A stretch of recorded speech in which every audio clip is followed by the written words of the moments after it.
你好，欢迎收听陪你读书，我是主播小静。今天要为你解读的书是《顾客为什么购买》。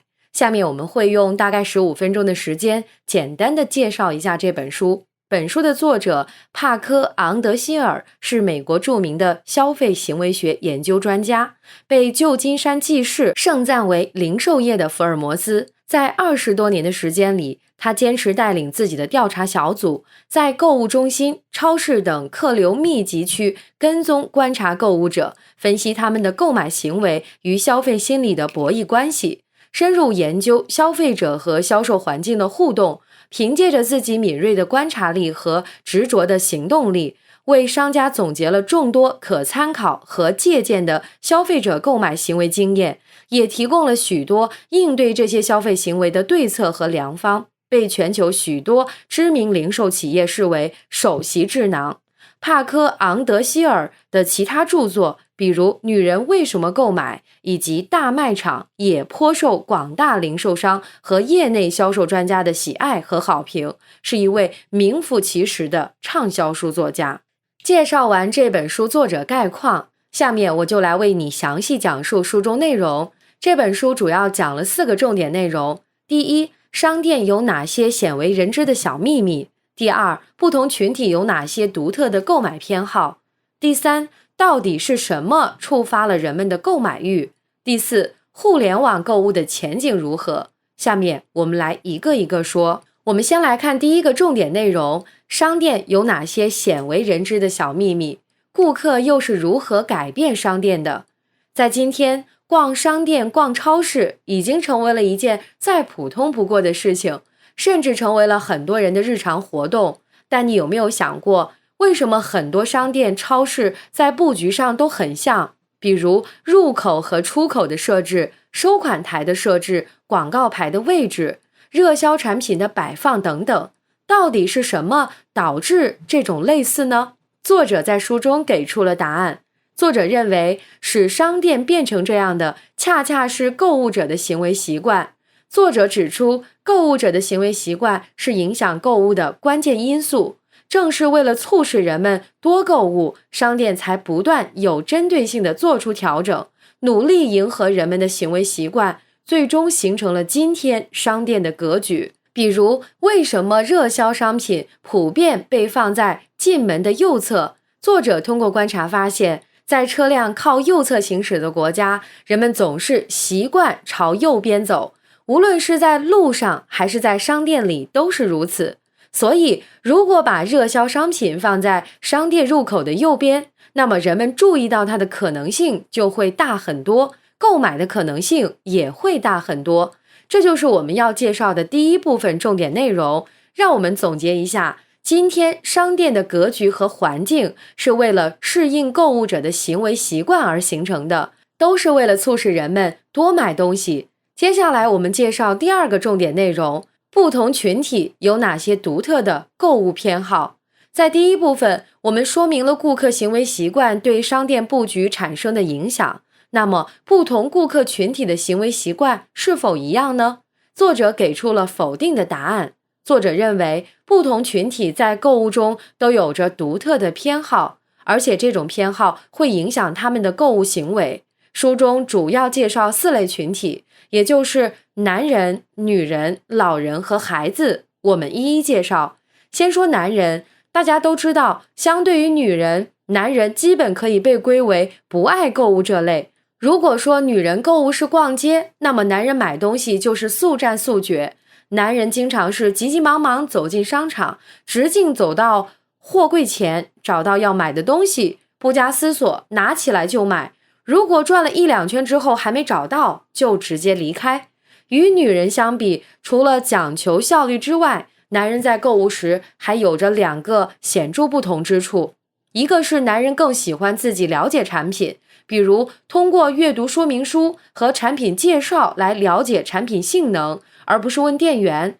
另外一个是男人更加关注工具类和电子类的产品，特别是户外工具类和消费电子产品等。说完了男人，我们再来说女人。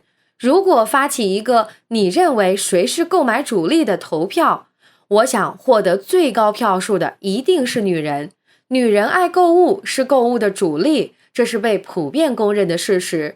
我们再来说老人，除了女人之外，老人应该是世界上最大的购物群体了。原因很简单，因为老人们比较闲到拥有充裕的时间来购物。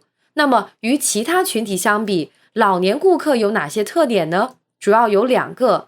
第一个是老年顾客对看得清的要求更高，视力退化使他们看不清小字体，并且看任何东西都会泛黄，所以他们既不喜欢小字体包装的物品，也不会注意到黄色外包装的商品。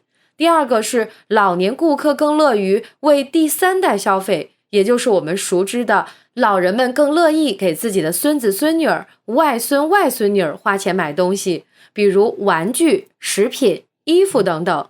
最后我们来说说孩子。以前我们认为孩子很少直接参与购物的过程，都是父母或长辈给孩子买东西，所以看起来孩子对购物并没有什么影响。但实际上，孩子们是一支不容忽视的经济力量，在购物过程中发挥了很大影响。那么，了解了不同群体的这些特性，对零售行业有什么用呢？简单说，就是可以看人下药。针对不同用户目标群体，商店可以有针对性地使用不同的销售策略，从而提高顾客的购买意愿。比如，男人喜欢自己了解产品，那么男性用品的说明书就可以做得更详细。女人更看重购物环境，可以考虑在服装店里或者旁边设置一个休息区，让他们可以更从容地考虑买什么。老人不喜欢小字体，所以将老年常用药品说明字体变大是种不错的选择。孩子喜欢拿够得着的东西，把儿童零食、玩具放在货架底层，更容易促成购买。说到这儿，第2部分的内容我们也介绍完了。我们来总结一下，不同群体有着不同的购物偏好，针对这些偏好调整商店格局或销售策略，可以有效提高顾客的购买意愿。下面我们接着说第3部分内容，到底是什么触发了人们的购买欲，又是什么促使你下了剁手的决心呢？前面2部分我们提到，商店的所有变化都是为了使购物环境对顾客更友好，而为了使人们更顺利的购物，商店必须遵从人们生理结构的需求，并适应不同年龄和性别购物者的行为差异。这可以解答商店为什么成为今天这个样子的问题，但却无法解答人们为什么购物的问题。为什么一个顾客去数码店时想买惠普的电脑，出来时却拿着苹果？是什么让只想闲逛的顾客出来时提着一堆东西，并且还觉得很开心？作者在这一部分给出了解答。作者通过大量的观察和数据分析，提出感官是决定购物最有诱惑力的因素。换句话说，是触觉、嗅觉、视觉等感官促使人们做出了购物行为。而当购物成为一场感官之旅的时候，人们就更容易激发欲望，做出购买行为。也就是说，合理运用对感官的刺激，可以增强人们的购物欲望。下面我们来详细说明。首先说触觉，为什么很多人在买东西前要去摸一下呢？这是因为触觉是人类最直观的感受之一，通过触摸或接触产品，可以给我们建立产品质感的直接印象，并进一步建立对商品的信任感，最终做出购买的决定。触感怎么样是决定购买的重要因素。触感好会促使人们做出购买行为。正是因为如此，优衣库、H&M、Zara、CA 等服装品牌才会鼓励顾客随意试穿衣服，苹果才会欢迎顾客到体验店实际试用产品，兰蔻、YSL、SK-II 等化妆品品牌才会推出了各种试用品小样。讲完了触觉，我们再来说嗅觉。气味是人类识别物品的重要信号之一，难闻的气味会使人退避三舍，好闻的气味会使人好感大增。这个原则在商品领域同样适用。如果一件商品有着很好闻的气味，并且能够被顾客闻到，那么它被人买走的可能性就增大。就像你路过蛋糕店，本来不觉得饿，但闻到飘出来的蛋糕香味时，你可能会想，你要去买一块蛋糕。所以，沐浴露、洗发水总是在气味上做文章。咖啡厅开始尝试现场烘焙制作，水果店都是开放式摊位。这一切的根源都是为了让人们觉得更好闻，然后增加销量罢了。最后，让我们来说说视觉。从生物学角度讲，追求美是人类的天性，人们会天然地偏爱美的事物，厌恶自己觉得丑的事物。所以看起来好不好看是很多人决定购物的重要因素，尤其是在服装、鞋帽、家居、家装等领域。如果能够令商品看起来更好看，那人们买走它的可能性也就更大。商店把灯光调得更柔和，从而使衣服看起来颜色更好，甚至把试衣间的镜子弄成缩小镜，使人看起来更瘦。这些小手段其实背后都是这个道理。这就是今天介绍的第3部分内容。我们来总结一下，感官是决定人们购物的重要因素，合理刺激人们的感官，可以有效激发人们的购买欲。下面我们来介绍第4部分内容，互联网购物的前景如何？为什么说网上购物不会取代大型购物中心？众所周知，互联网已经改变了整个零售行业和购物世界的发展模式与结构，颠覆了传统的购买方式和价值观，改变了零售商和制造商做生意的方式。在我国，甚至延伸出了618、双11、双12等一众购物狂欢节。由此可见，互联网对于整个零售业和购物世界产生的影响是多么深刻。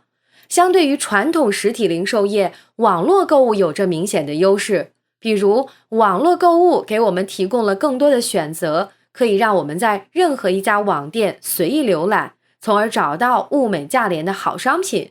我们还可以随时随地购物，不受交通、天气限制，不用忍受实体店嘈杂的环境，足不出户把东西买回家。但是作者同时指出，网上购物也存在许多不足，比如无法提供华丽的店面，无法让顾客体验亲自触摸、试吃等感官享受，缺乏信息过滤而导致信息太多，缺少严格的质量把关而损害消费者利益，无法为不同地域和不同环境的用户提供个性化的商品和服务等。特别是感官享受的缺失和信息过于庞杂这2条，前者降低了网上购物的参与感和体验感，后者增加了购物的时间成本，极大限制了网络购物未来的发展。总之，目前网络购物还存在很多问题，还有很长的完善之路要走，短时期内没有完全取代大型购物中心的可能。这就是第4部分的内容。我们来总结一下，与传统零售业相比，互联网购物具有不可比的独特优势，但同时也存在着很多不足，还无法完全取代传统零售业。介绍完这点，这本书的主要内容就给你讲完了。我们来简单回顾一下。